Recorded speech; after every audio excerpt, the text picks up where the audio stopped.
আমার মনটা একপাশে একটু ভালো হইলো এখন, কেন? কারণ আমার বউয়ের এত সাহস। ওই শিয়াল আছে, শিয়াল আছে। আরে দিবে না, দিবে না। নার্গিস, তুমি এত রাতে এখানে কি করতেছো? হে দেখো কত রাত, রাতের মধ্যে এখানে মাছ ধরছো তুমি? বাড়িতে জায়গা নাই? হ্যাঁ, জোরে কথা বলো, দেখো এদিকে। তো এই রাতের মধ্যে আমার বউটা দেখো কষ্ট করে কোথায় আসছে এখানে মাছ ধরার জন্য। বাড়ির ভিতরে কিন্তু ধুইতে পারতা, বুঝলা? এই কৌড়েজের কাছে আবার যাইতে হবে। তাবিজ টাবিজ দেওয়া লাগবে না?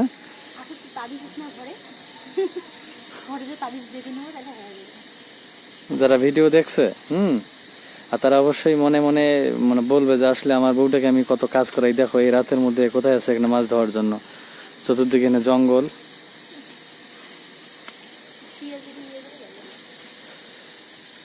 এই অন্ধকারের মধ্যে তুমি আসছো, আমি তো ভাবতেই পারিনি তুমি এখানে আসছো।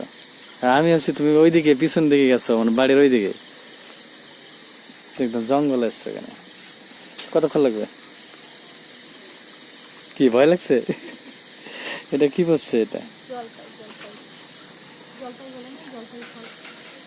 জলপাই। এই জলপাইটা মানে উপর থেকে পাখি মনে হয় ফেলাই দিল, এ কিন্তু ভয় পাইছে।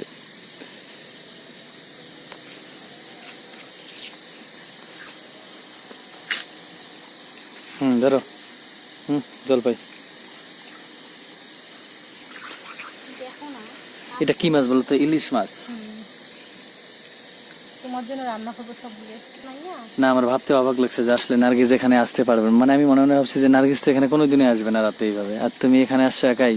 আর তুমি একে ডাক দাও, যদি উপর থেকে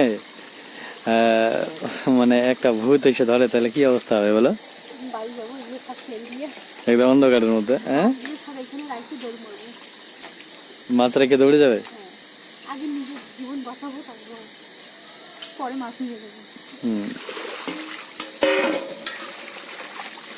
এটা কি মাছ? তুমি তো সত্যি করে বললে না এটা কি মাছ। তো আজকে বাজার থেকে বিরকেট মাছ নিয়ে এসেছি, মানে নার্গিসের প্রিয় একটা মাছ, আর আমার বাবা কিন্তু এই মাছটা অনেক পছন্দ করে।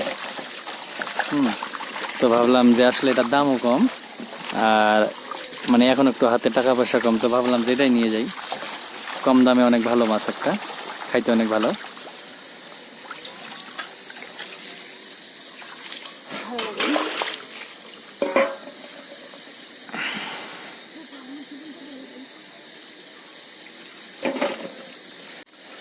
আমার মনটা একপাশে একটু ভালো হইলো এখন,